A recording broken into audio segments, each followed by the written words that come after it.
তো কালকে একটা ভিডিওতে আমি ইডেন হ্যাজার্ডের বেস্ট একটা এএমএফ এর জন্য ট্রেনিং বইলা দিছিলাম। তো ওই ভিডিওতে অনেকে মানে কমেন্ট করছেন যে ভালো একটা স্কিল দিতে।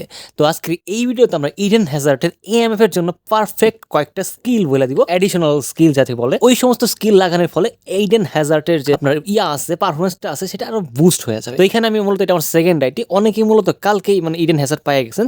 তো আজকে মূলত যারা পেনাল্টি মিস করছেন তারা ইডেন হ্যাজার্ড পেয়ে গেছেন। তো এটা সেকেন্ড আইডিতে আমি আজকে ইডেন হ্যাজার্ড কালেক্ট করে নিছি। আপনি যদি দেখেন ইডেন হ্যাজার্ডের সবকিছুই ভালো আছে, ড্রিবলিং, টাইট পজিশন দেন, আপনার মানে মোটামুটি এলডব্লিউ এর ফিনিশিং ঠিক খারাপই আছে। আমার মতো আমি এএমএফ এর যে ট্রেনিংটা দিছি আপনি ওটাতে পারফেক্টলি এএমএফ এ খেলাইতে পারবেন। তো এখানে আমি এএমএফ খেলাবো ওকে দিয়ে। তো এখন কথা হইলো যে আমরা ইডেন হ্যাজার্ডে যদি স্কিলের দিকে বিবেচনা করি, তো ইডেন হ্যাজার্ডে কিছু স্কিল মানে মিসিং আছে, এর শুটিং কয়েকটা স্কিল মিসিং আছে। আপনি যদি এর এএমএফ খেলাইতে চান তার মধ্যে এর মধ্যে পারফেক্ট কয়েকটা স্কিল অ্যাড করতে হবেই, নাহলে আপনি দেখা যাবে রাইজিং শট দিতেছেন মানে লং রেঞ্জ কোনো শুট দিতেছেন মানে অথবা কোন রকম কোনো শুট দিতেছেন, শুটটা পারফেক্টলি হইতেছে না।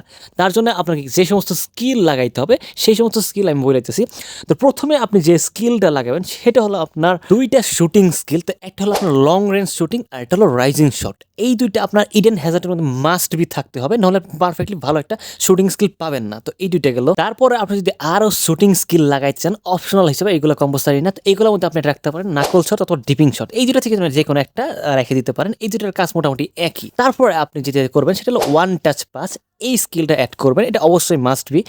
আরেকটা যেটা স্কিল অ্যাড করবেন সেটা হলো আপনার ফার্স্ট টাইম শুট, এটা স্কিল অবশ্যই অ্যাড করতে হবে ফার্স্ট টাইম। দেন আপনি আরেকটা যে স্কিল অ্যাড করবেন সেটা হলো সেসর ফেইন, এটা খুব কার্যকরী একটা স্কিল, এটা এমএফ এর মধ্যে থাকা উচিত যেহেতু এর মধ্যে সোল কন্ট্রোল আছে। তো তারপরে আরেকটা যে স্কিল আপনি অ্যাড করবেন সেটা হলো মার্শাল টার্ন। আরো যে একটা স্কিল আপনি সেটা অ্যাড করবেন সেটা হলো আপনার অ্যাক্রোবেটিক ফিনিশিং। দেন আরেকটা হলো আপনার লং রেঞ্জ কালার, এর আউটসাইড কালার আছে, তো লং রেঞ্জ কালার কম্পালসারি না, কিন্তু লাগাইলে একটু ভালো হয়ে যাবে, কালারটা একটু ভালো হয়ে পাওয়া যাবে। ইডেন হ্যাজার্ডের এই সমস্ত স্কিল আপনি অ্যাড করেন, তারপরে এর পারফরমেন্সটা আপনি দেখবেন।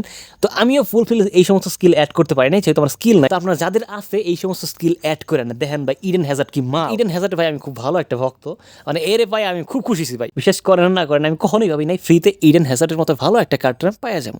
তো আশা করি আপনারা এই সমস্ত কার্ডের লাগাবেন, সরি এই সমস্ত স্কিল আপনাদের কার্ডে লাগাবেন, কেমন পারফরমেন্স পাইতেছেন সেটা আমার ফিডব্যাক দিবেন। এবং তো আশা করি জিনিসটা বুঝতে পারছেন। আজকে ভিডিও এই পর্যন্ত, ভিডিও ভালো সাবস্ক্রাইব করুন, বেল আইকন বেশি, অসংখ্য ধন্যবাদ।